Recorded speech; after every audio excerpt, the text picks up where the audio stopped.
A small community's sporting history up in smoke. An Ebo Park's treasured club reduced to a smouldering shell.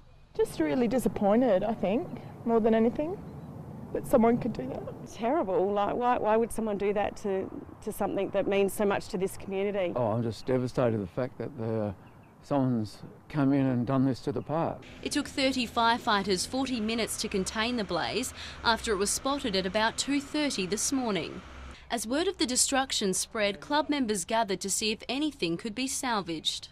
We play softball here and we're about to start our softball season, so it's pretty devastating. The damage bill is estimated at $200,000. The council-owned building is insured, but not everything can be replaced. We've lost a lot of memorabilia in there, plaques and awards. The isolated club rooms have become a target for late-night break-ins, with officials forced to install a security system. But that did nothing. Police say a 37-year-old man broke into the club last night before lighting the blaze. It's completely thoughtless and heartless and selfish and all those other words you want to put on it, I suppose. Don't burn the place down. Why burn it down? It's just, you just destroy the community. With a tennis grand final to be held tomorrow and an engagement party scheduled for this weekend, club organisers say they will not be beaten. You could go bury your head in a corner, but you just got to rise to it now. The arrested man was refused bail. Sophie Taeuber, 10 Eyewitness News.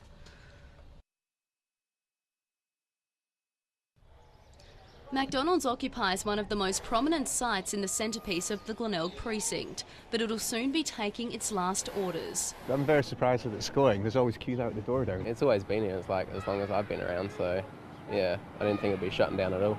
The family business owned by Labor MP Annabelle Digans will close and instead set up shop in Alice Springs.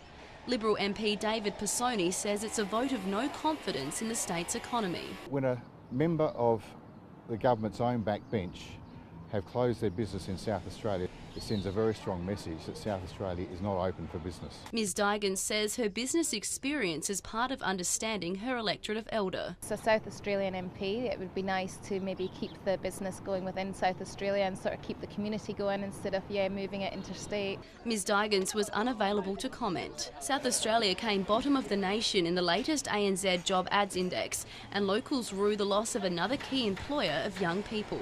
Very sad for a lot of these school children or university students who come here and do part-time work. Local business owners are more forgiving of the MP, sympathising with costly rent. It's sort of an icon down here. Everyone sort of knows it's down here. There's nothing like that around. So all I can think of is maybe high rent. Just another store shutting down here because of the rents. They're just too high across the board.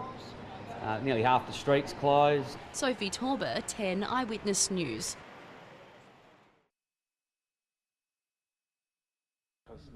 A 4.5-hour window of hope. That was the numbers game dealt to 64-year-old Christine Taylor when her stroke struck just 9 weeks ago. I couldn't speak for 24 hours and completely paralysed down the right-hand side. Quick-thinking partner Alan proved a lifesaver as she was rushed to the Flinders Medical Centre.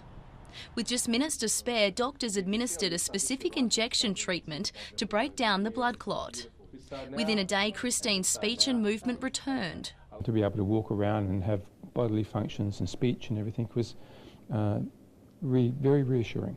Thrombolytic treatment is only effective if delivered within 4.5 hours. If Christine had arrived any later, life for the active grandmother of 3 as she knew it would have been over. We now have the opportunity to have people walking out of our hospitals well within 24 to 48 hours. Christine is one of 75 people so far this year to receive life-saving treatment at Flinders Medical Centre.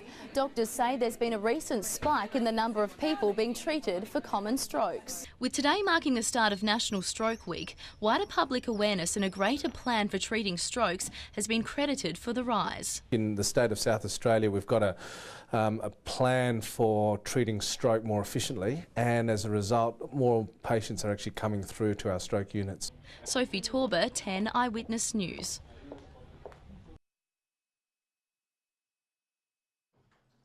The online world can be difficult to navigate, but this tech-savvy great-grandmother is determined to keep up. While my brain will work, that's I feel I want to use it to the max. At 84, Joan Daru uses Facebook and Skype to keep in touch with her sons interstate. She lives alone with no mobile phone and only joined social media a few months ago to avoid loneliness. What have I done wrong? Mrs. Daru is among a growing number of silver surfers, elderly social media users. International research has revealed online networking can reduce depression among older and isolated nursing home residents by 30%. A lot of them are coming into the facility and they're missing their family and friends and they want to stay connected. There's a lot of interest in that because they don't understand it the way we do.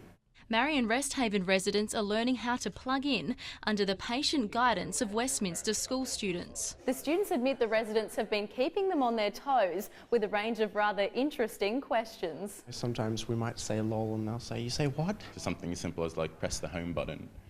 And Brian, who was a bit of a class clown, would say, "But my house isn't here," stuff like that. Mrs. Daru admits she's still learning the lingo. You ask me, son, I don't know. Have you heard of laugh out loud? No, no. GTG? No, I probably haven't, no. But she encourages her peers to give it a go. I think if you can manage it, try something new all the time. Sophie Taeuber, 10 Eyewitness News.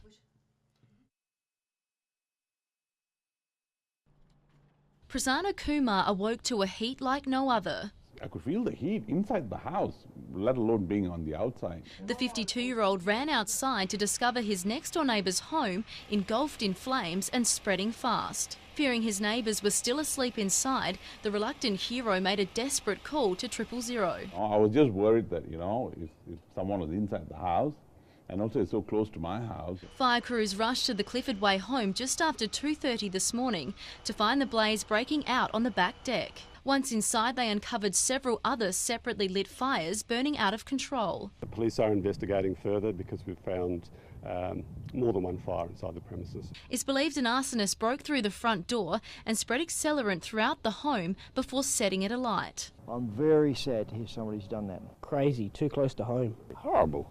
Horrible. This has been a fairly quiet street. I mean, we've been here for 50 years. No one was home at the time. It's believed the homeowners are a young couple with a baby. Neighbours say they've been overseas for the past 3 weeks and have no way of contacting them. Neighbours are at a loss to explain why anyone would want to target the young family. They say the couple keep to themselves and do not attract attention. Oh, they'll be devastated to see your house, and they've got a baby. Shocked, upset. They're not long bought the house, so. The damage bill is estimated at $200,000. Sophie Taeuber, 10 Eyewitness News.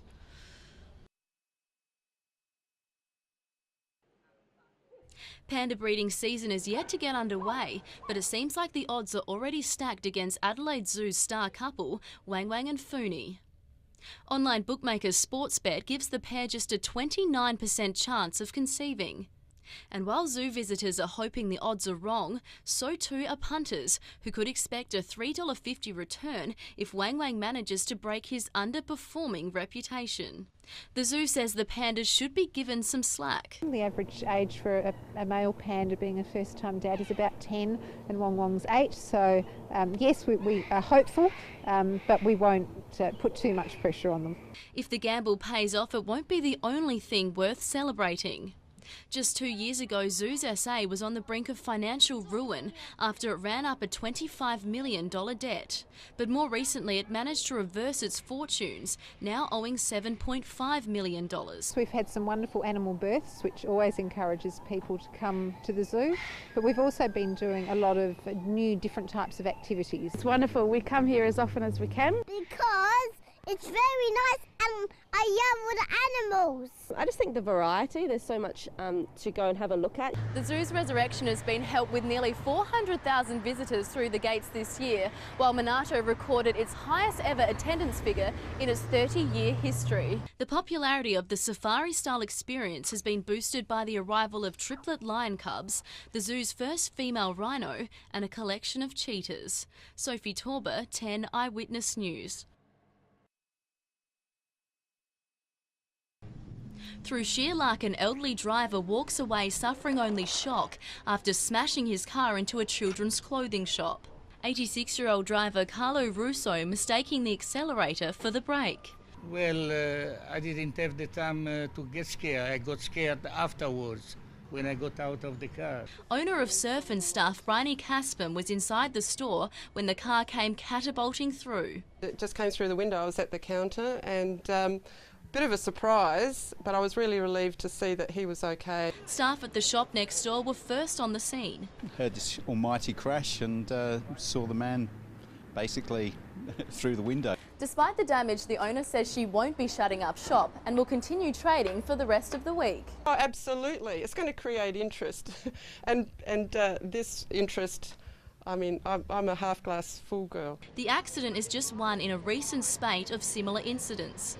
Just last month, security cameras captured the moment a car reversed at speed through the window of a Brooklyn Park laundromat.